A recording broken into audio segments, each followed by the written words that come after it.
Revelation 2829. From the 28th of July 1943. Conditions for receiving the Divine Word. The acceptance of the Divine Word requires constant willingness and joyful dedication to God.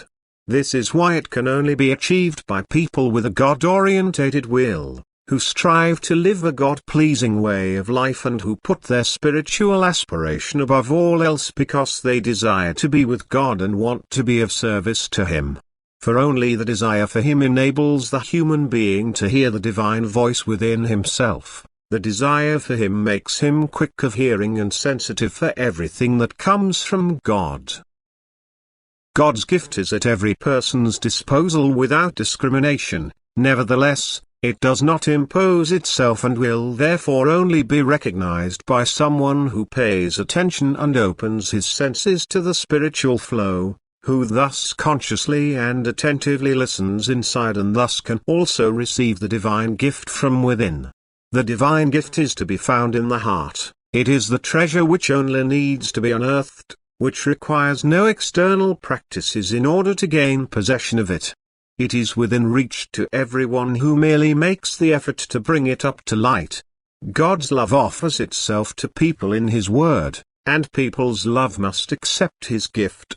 The human heart must strive towards Him with the same love in order to then be able to receive His Word as a token of His love. For the Word is the sign of His love which He wants to give to all people through a person.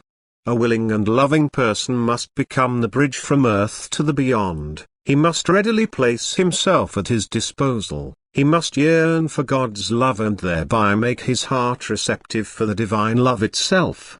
He must desire unity with God and willingly lend his ear to the divine voice which can only reveal itself through such a person.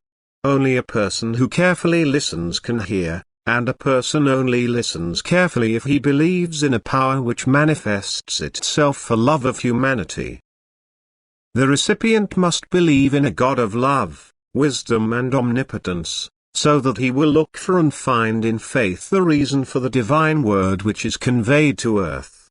And he must live a life of love, for only love draws the eternal love close to him. The love for his fellow human beings determines him to pass on the received word, and anyone who accepts this task of spreading the divine word amongst people will also always be endowed by God and able to hear His word. God will constantly offer him delectable gifts. He will reveal Himself to him and educate him for a task which is so extremely important that God will bless everyone who places himself at His disposal as a laborer in His vineyard. Amen.